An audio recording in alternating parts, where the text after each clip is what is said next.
Hi, welcome back to another episode of Explore the Spectrum. I'm here with Elizabeth Bonet. She is a psychotherapist and she works exclusively with our community on helping a lot of our different families. How are you doing today? I'm doing great. Thank you so much for having me on. Oh my gosh, it's my pleasure. It's really wonderful to have such a variety of different people in our community that are willing to step up and help. And what I find fascinating about you is that you have a big old heart for our kids before you even were impacted with it personally. So many of us end up here by default. Something happens with one of our kids or somebody that we know, and then we start exploring this community. But this is something that was close to your heart early in your internship and then came full circle where you got to apply it again. So tell us a little bit about how you got to working with our families and exactly how you help them. Yes, yeah, that is true. I mean, back when I was just dreaming about being a psychologist in high school, I did an internship and I was a camp counselor for children with disabilities and autism in particular in a classroom. And then went to college, graduate school, specialized in children and families, but then left the field for almost a decade before I came back into doing private practice. And then in 2020, my own daughter was diagnosed with autism level 1. And after that happened, this was a surprise to me.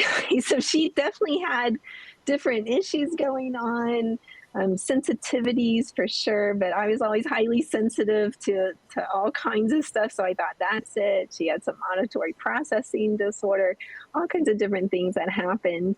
But she is one of the pandemic kids, so she really struggled at the beginning of the pandemic. And then I got a full assessment for her done in 2021. And it did come back with autism level 1. So when that happened, I immediately did a deep dive into what is autism now? What do I need to know? It had changed quite a bit since I had studied it 30 years previous to that. Criteria had changed. I had kept up with some of those changes just generally as a clinician, but as a parent, it's very, very different to really then look at research, data, studies, how to get support, how do I get help for her? Like all of these issues came up at that point. And so, do you diagnose or do you do evaluations for our community now, whether they're youngsters, and I kind of categorize these different levels of autism because I know that we're all one big spectrum, but really and truly, you have different warning signs with different populations, right? And You I do. think that traditional look of what autism is may or may not be what you're experiencing. But in every case, we need to be able to identify that root cause so that we can help our kids be their best. That's the goal. And so, how do you help families? Either with an evaluation or with a diagnosis, or do you help them understand some of the warning signs? Yeah, it's a great question. So I actually do not do evaluations of children. And after my daughter got her own diagnosis and I began to explore this area more, I found out two things. One is that girls and women are severely underdiagnosed typically. And two, that adult autism evaluations is a really underserved area. And I felt like that is where I could really make the most impact. So it's 18 plus, and sometimes it does help. There's some controversy in diagnosing adults as autistic that's going on right now. And there's absolutely some benefits in terms of understanding more of, okay, if I have this and I have that area and I have this area that I struggle with, then it's going to help someone help me better is how I see it for a diagnosis. Sometimes people need accommodations if they're headed to college or they're struggling in college or university. Sometimes that's at work, but oftentimes it's to help loved ones understand what's going on with them. So if you do have that positive side to it, what we call these days neurodivergent affirming side to it, then it can be really helpful for people. So I do that. And as well, I provide psychotherapy, neurodivergent affirming psychotherapy to adults. So sometimes it's a parent who's a parent of an autistic child. Sometimes it's an adult who's autistic themselves. And whether we decide to do a diagnosis or not, often adults identify it in themselves and don't really need a formal diagnosis, but they would like Sure. help from a clinician who understands, who doesn't just say, oh, just suck it up when your partner wants to play loud music and you feel like you're, about to die, right? Like, no, like, let's work on, I mean, really, let's work on how do we communicate with our partner to make sure that our environment really is supporting us in a way that feels better, that is tolerable even sometimes to us as adults. So yeah, those two You bring up services. such a valid point. It is so important for us to know what's going on, regardless of the severity of the symptoms, right? And I do feel that clash of the two worlds where we have a small child that has self injurious behavior and is nonverbal and is aggressive. And then you have an adult who says, well, that's not me. And we can easily identify that that's not them, right? That's not the experience that they lived, but it doesn't diminish the validity of the anxiety that they might feel or the things that they've learned how to cope with over time. That if we just look at what that root cause is, how much better could those relationships be with your spouse, with your parents, with your friends, because there's a different level of understanding. I go back and forth personally on, is it an injustice to both of the different populations to have the same name? Because there's people that get held up with a stigma, whether it's a 3-year-old or a 30-year-old.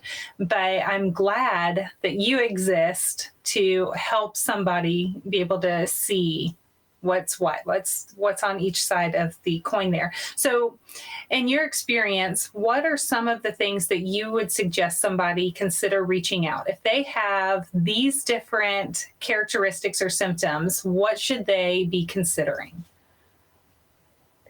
It's a great question. And I do want to address too what you said there. There is still debate still about what's under this umbrella. And we like to joke that autism level 1 is like the artist formerly known as Asperger's, is what we call it, because sometimes there is still that difference that comes up in the community. So yeah, it's different now. What I say is reach out to me when you're struggling. So let's say that you do have some of the sensory categories going on, and then you are having problems with communication or relating socially, but you're really not quite sure what to do about it. So psychotherapy is an option, whether that's in person or telehealth. I can work all over Florida doing that. Or you're saying, I'm really not quite sure if I meet the criteria and I really would like to know. So some people really want to know that because then they feel like it is helpful for me to say, hey, yes, I am autistic. And then that informs their relationships moving forward. So it's those two situations, I would say. I mean, you can pretty easily find the criteria on the internet anywhere these days. But sometimes people are still like, I'm really not sure if I meet all everything that's required. And then if I do, what does that mean for me moving forward? So we really look at that. The way that I was trained is very affirming. Like, what are the strengths going on here? And what do you need to look at to say, I talk a lot with my hands, so you're seeing them come into the picture. What are the areas where you may need some extra support, some consideration, whether that's from a partner, from a loved one, from friends, from a work environment. So where are those areas? Yeah. Well, I think that it's wonderful the amount of work that you're pouring in, and that, it is a very important population that you're reaching that we may not in some of our other more traditional avenues. So, how do people find you? What is a website or phone number that they can reach out to? Yeah, it's Dr. Liz Evals. It's really easy. drlizevals.com is one of my websites where you can reach out for an eval or for neurodivergent affirming psychotherapy. I have another website that's drlizhypnosis.com, and I do a lot of psychotherapy as well as hypnosis because that's a specialty area of mine. It doesn't mean everybody's appropriate for hypnosis or once hypnosis, all of that, but either one of those will get you to me. I'm pretty easy to find if you Google up like Dr. Liz Bonet, and you'll find me. Well, thank you so much for being a part of the program today. We appreciate you taking time to help us understand your world and how we can help these adults a bit better. So much appreciation to you. And for all of our viewers, we appreciate you being here and joining us as well. I hope that you continue to come back as we continue to explore the possibilities.